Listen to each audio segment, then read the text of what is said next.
ರಾಘವೇಂದ್ರ ಅಂದ್ರೆ ಅರ್ಥ ಏನು ಅಂತ? ಈ ಸತ್ಯಲೋಕದಲ್ಲಿ ಬ್ರಹ್ಮದೇವರು ಪೂಜೆ ಮಾಡುವಾಗ ಅದಕ್ಕೆ ಸೇವೆ ಮಾಡ್ತಾ ಇದ್ದಂತ ಶಂಕುಕರ್ಣ ಅಂತ ಹುಡುಗ. ತದನಂತರದಲ್ಲಿ ಬ್ರಹ್ಮದೇವರ ಆಜ್ಞೆಯಂತೆ ಇವನು ಪ್ರಹ್ಲಾದನಾಗಿ ಜನಿಸ್ತಾನೆ. ಆ ಪ್ರಹ್ಲಾದನೇ ರಾಘವೇಂದ್ರ ಸ್ವಾಮಿ. ಅವ್ರ ಹತ್ರ ಇದ್ದುದು ಒಂದೇ ಜೊತೆ ದೋತ್ರ ಅಂತೆ. ಸ್ವತಃ ವೆಂಕಟನಾಥನಿಗೆ ರಾತ್ರಿ ಎಲ್ಲ ಒಗೆದು ಒಣಗ ಹಾಕೋರು, ಬೆಳಗ್ಗೆ ಅದನ್ನು ಉಟ್ಕೊಂಡು ಹೋಗೋರು.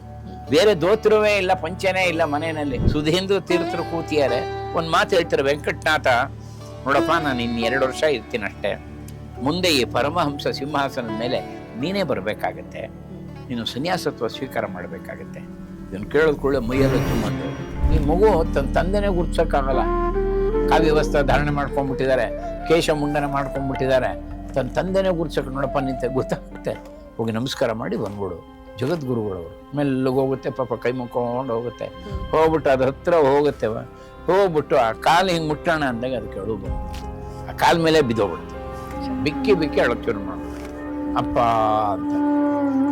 ಹಾಗೇ ನೋಡಿ ಅವ್ನು ನಮಸ್ಕಾರ ಮಾಡಿದಾಗ ಒಂದು ವಿಶೇಷ ಆಗುತ್ತೆ. ಆ ತಿರುಪತಿ ತಿಮ್ಮಪ್ಪನ ಕೊರಳಿದ್ದಂಥ ತುಳಸಿ ಮಾಲೆ ಅದು ಬಂದು ಬಲಗೈಯಿಂದ ಬಂದು ಇವರು ಕೊರಳಿಗೆ ಉಲ್ಲೇಖ ಮಾಡ್ತಾರೆ. ಆ ಗಂಟು ತೆಗೆದು ಹಾಕು, ಅದೇನದು ನಾನು ದಾಟಕ್ಕೆ ಹಾಕ್ತಿಲ್ಲ, ತೆಗೆದು ಹಾಕು, ನಾನು ಒಳಗೆ ಹೋಗ್ಬೇಕು, ತೆಗೆದು ಬೇಗ ಅಂತ ಕೂಗುತ್ತೆ. ಅದು ಹಾಗೆ ಅವ್ನಿಗೆ ಅನಿಸುತ್ತೆ. ಗಂಟಲ್ಲಿ ರಾಯರು ಕೊಟ್ಟಂಥ ಮೃತ್ತಿಕೆ ಇದೆ, ಸ್ವಲ್ಪ ಅದ್ರ ಮಣ್ಣು ತಗೊಂಡು ಅದ್ರ ಮೇಲೆ ಹಾಕ್ಬಿಡ್ತಾನೆ. ರಾಘವೇಂದ್ರ ಈಗ ಹಾಕ್ಬಿಡ್ತಾನೆ. ಅದು ಹಾಕಿದ ಕೂಡಲೇ ಸುಟ್ಟು ಬೂದಿ ಆಗ್ಬಿಡುತ್ತೆ, ಜೋರ ಕಿರುಚ್ಕೊಂಡ್ಬಿಡುತ್ತೆ. ಅದು ಅಲ್ಲಿ ಬೃಂದಾವನದಲ್ಲಿ ಮೃತ್ತಿಕೆ ಅಷ್ಟು ಶಕ್ತಿ ಇರುತ್ತೆ. ಯಾರು ಪ್ರದಕ್ಷಿಣೆ ಹಾಕ್ತಾರೋ, ಯಾರು ಅದನ್ನು ಸೇವೆ ಮಾಡ್ತಾರೋ, ಏನೇ ನೈವೇದ್ಯಗಳು ನಡೆಯುತ್ತೋ ಎಲ್ಲ ಕಾರ್ಯನೂ ರಾಯರು ಅದನ್ನು ಸ್ವೀಕಾರ ಮಾಡ್ತಾರೆ.